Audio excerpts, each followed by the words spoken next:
च्युतं केशवं कृष्णदामोदरम्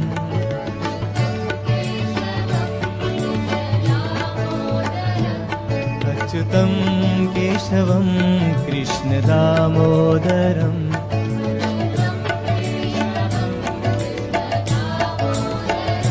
अच्युतं केशवं कृष्णदामोदरम्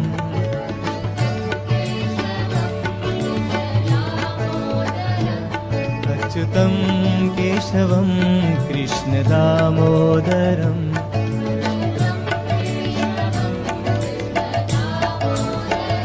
कृष्णदामोदरम् కళాశ్రీ ఆర్ట్ టెంపుల్లోనికి సుస్వాగతం. ముఖ్యంగా ఈరోజు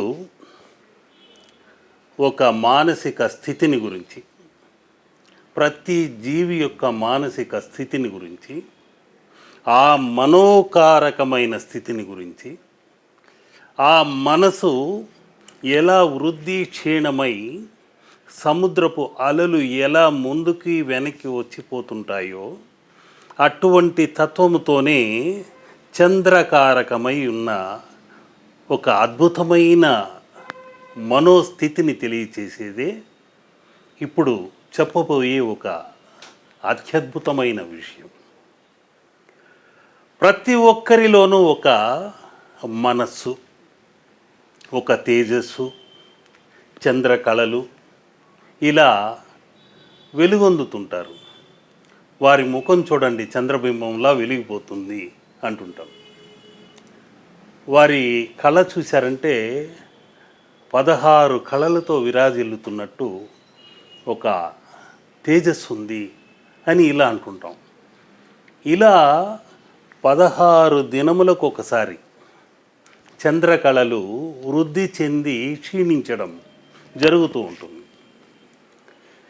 ఇంతకీ ఈ మనోకారకమైన తత్వం ఏమిటి, వృద్ధి క్షీణములేమిటి అని మీకు సందేహం కలగవచ్చు. ముఖ్యంగా 2వ తారీఖున పుట్టినవారు, 11వ తారీఖున పుట్టినవారు, 29వ తారీఖున పుట్టినవారు 2 అనే సంఖ్యతో ముడిపడి ఉంటారు.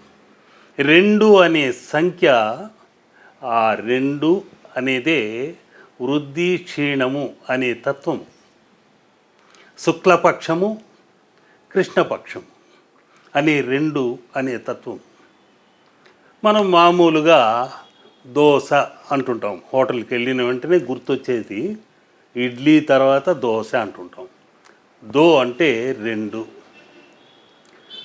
కన్ను దోయి అంటే కూడా దో అనేది 2. ఇలా జీవితంలో అన్ని రెండింటికి చాలా అనుబంధం ఉంటుంది.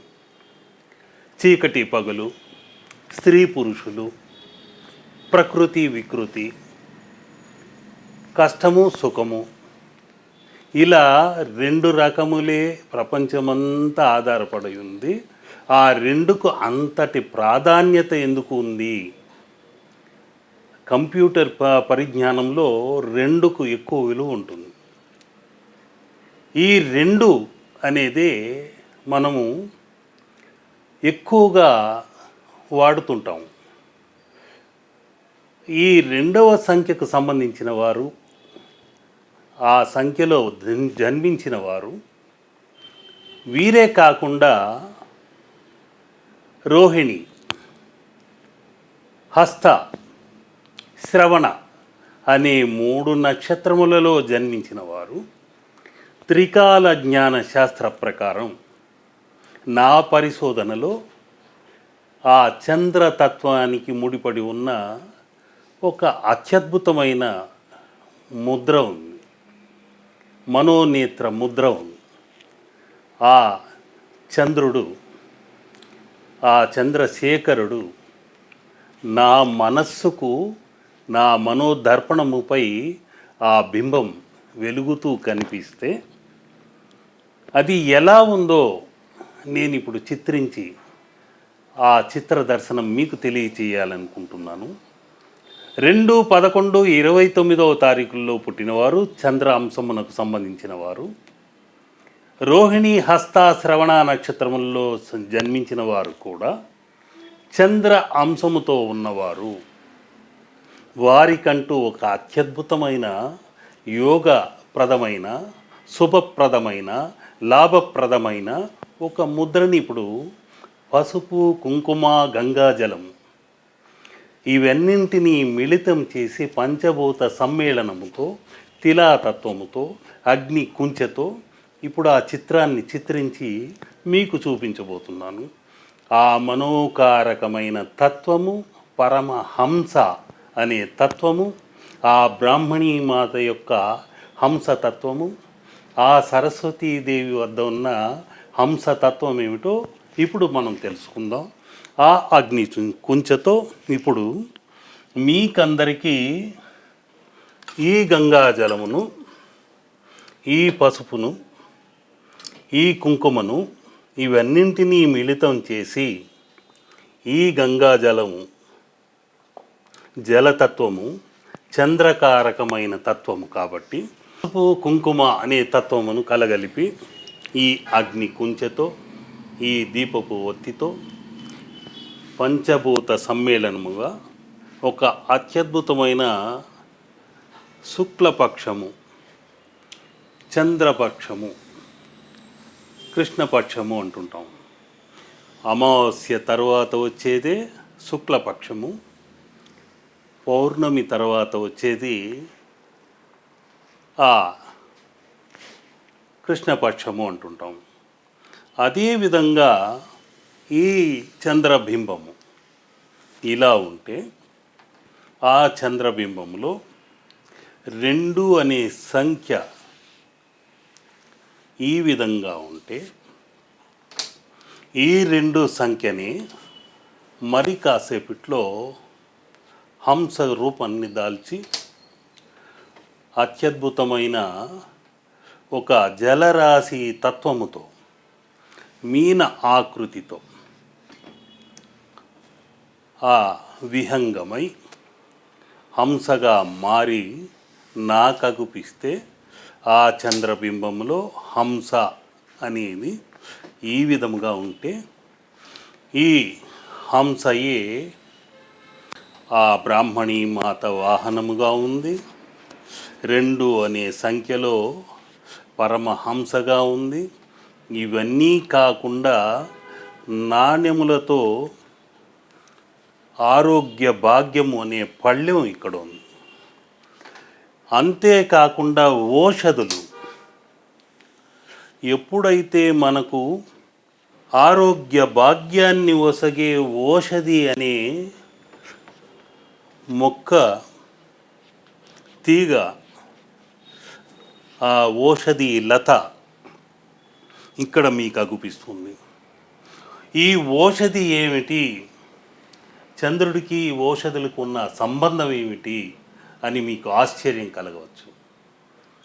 ఆ ఓషధి అన్నదే సూర్యకిరణములు చంద్రుడిపై ప్రతిఫలించి ఆ చంద్రకిరణములు వెన్నెలగా మారి ఆ వెన్నెల మొక్కలపై ప్రసరిస్తే అదే ఓషధి తత్వమై శారీరకంగా మనల్ని నయం చేస్తూ ఉంటుంది.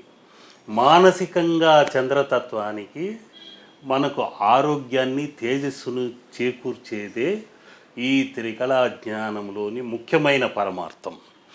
అటువంటి పరమార్థముతో పరమహంస అనే తత్వమును మనం ఈ విధంగా రాజహంసగా 2వ తారీఖు అనేది 11వ తారీఖు అనేది 29 అనే సంఖ్య కూడా చంద్రకారకము.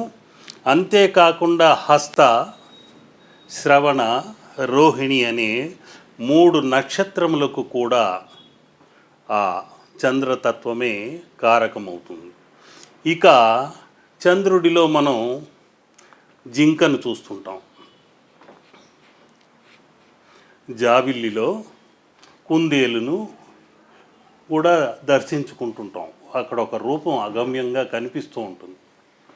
అటువంటి రూపమే మరి కాసేపట్లో సంపూర్ణ రూపంగా మీకు అగుపించబోతుంది.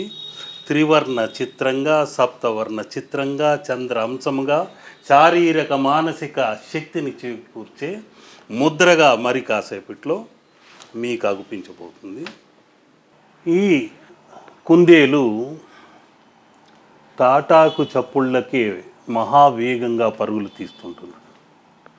ఈ జింక కూడా శరవేగంగా పరుగులు తీస్తుంటుంది. ఇవన్నీ మానసిక లక్షణాలకు, కోరికలు కూడా అంతే, ఆశలు కూడా అంతే, మహావేగంగా పరుగులు తీయిస్తూనే ఉంటుంది. అదే ఈ చంద్ర తత్వము, అనుగ్రహము. ప్రతి మనిషికి కోరికలతో ముడిపడి నిత్యం అలల రూపంలో ఆ అలల పోటు వస్తూనే ఉంటుంది. ఒక కోరిక తర్వాత మరొకటి. సైకిల్ కొనేద్దాం అనుకుంటారు, మళ్ళీ స్కూటర్ కొంటే బాగుంటుంది అనుకుంటారు, మళ్ళీ కారు కొంటే బాగుంటుందని, మళ్ళీ ఒక సొంత గృహం కొనుక్కోవాలనుకుంటారు, ఒక 100 ఎకరాలు కొంటే బాగుంటుంది. ఇలా కోరికలకు అంతు ఉండదు. అంతులేని కోరికలే మనోకారకమైన తత్వం. అదే ఈ ముద్ర. అందుకనే శరవేగంగా పయనించాలి జీవితంలో. అలాగని ఎక్కడో ఒక చోట ఏ క్రూర మృగానికో బలి కాకూడదు. అదేవిధంగా తాటాకు చప్పుళ్ళకే బెదిరిపోకూడదు. నిత్యం పోరాడుతూనే ఉండాలి. ఈ సున్నితమైన మనస్తత్వానికి చిహ్నమే జింక, ఈ కుందేలు. అందుకనే మనం చంద్రబింబంలో అవే దర్శించుకుంటుంటాం. ఇక ముఖ్యంగా ఈ 2 అనే సంఖ్య, ఈ చంద్రతత్వము హంసతత్వముతో మీకు ఇక్కడ అగుపిస్తుంది. ఈ చిత్రంలో ఉన్న ముఖ్యమైన పరమ రహస్యం ఏమిటయ్యా అంటే, హంస, రాజహంస పాలను నీటిని కలిపి దాని ముందు పెడితే పాలను మాత్రం స్వీకరిస్తుంది, నీటిని వదిలివేసి. అలాగే మన మనసును కూడా ఉంచుకోవాలి. పాలను వేరు చేసినట్లే మంచిని మాత్రం స్వీకరించాలి. ఈ సమాజంలో మంచి చెడు అనేది ఎదురవుతుంటాయి. మంచినే మనం స్వీకరించాలి. ఆ తత్వమే ఈ చంద్రకారకమైన హంస, శారదాంబ యొక్క వాహనం. ఈ హంస యొక్క తత్వమే మన మనసును ఉన్నత స్థితికి తీసుకెళితేనే పరమహంసగా, రామకృష్ణ పరమహంస అని అంటుంటాం. అంటే ఒక ఉన్నతమైన స్థితికి వెళ్ళి ఆ హంస తత్వంతో ఉన్నవాడే పరమహంసగా పిలువబడతాడు. మంచి యోగిగా ఆరాధించబడతాడు, మంచి గురువుగా కీర్తించబడతాడు, మంచి శిష్యులను తీర్చిదిద్దటంలో ఉన్నతుడవుతుంటాడు. ఆ జ్ఞానాన్ని పంచిపెట్టే తత్వమే ఈ పరమహంస అనే తత్వం. అందుకని ఇక్కడ నొప్పించక తానొవ్వక తప్పించుక తిరుగువాడు ధన్యుడు సుమతి అన్నారు.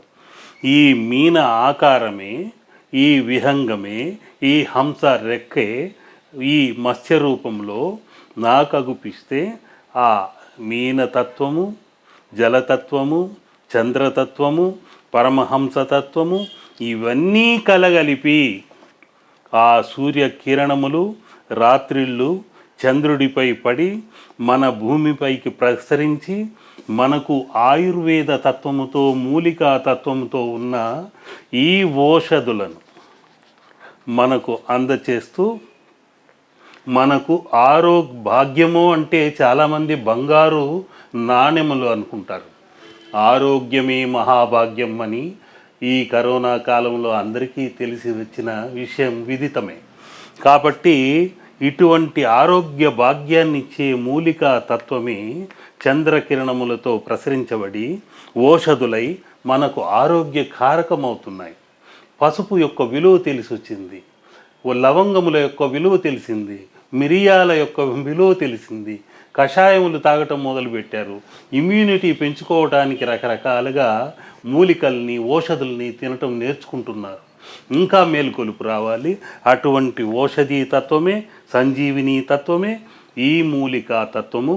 ఆరోగ్యమే మహాభాగ్యం అనే తెలిపేదే ఈ పరమహంసతత్వము, చంద్రతత్వము రోహిణి, హస్త, శ్రవణ 2వ తారీఖు, 11వ తారీఖు, 29వ తారీఖున జన్మించిన వారికి ఈ చంద్రతత్వ ముద్ర అత్యద్భుతమైన మనోదౌర్బల్యాన్ని తొలగించి శక్తినిచ్చే ఒక శక్తివంతమైన ముద్ర. అటువంటి ముద్ర వలన, దర్శన భాగ్యం వలన మీకందరికీ మనోధైర్యం కలగాలి, అన్నింటా విజయం కలగాలి, మనోబలంతో ముందడుగు వేస్తూ విజయ పతాకం మీరందరూ ఎగరవేయాలని కోరుకుంటూ ఓం చంద్రశేఖరాయ నమః, ఓం చంద్రశేఖరాయ నమః, ఓం పరమహంస రూపాయ నమః. మనోకారకమైన ఈ చంద్ర దర్శనముతో, అత్యద్భుతమైన చంద్ర ముద్రతో, మత్స్య యంత్ర ముద్రతో, ఓషధి ముద్రతో, ఆరోగ్య భాగ్య ముద్రతో, ఈ హరిణి, ఈ కుందేలు ఇవన్నీ వేగాన్ని మీకు పెంచుతూ మనోధైర్యంతో ముందుకు నడిపిస్తూ అన్నింటా విజయం కలగాలని కోరుకుంటూ ఓం చంద్రశేఖరాయ నమః, ఓం శ్రీ చంద్రశేఖరాయ నమః.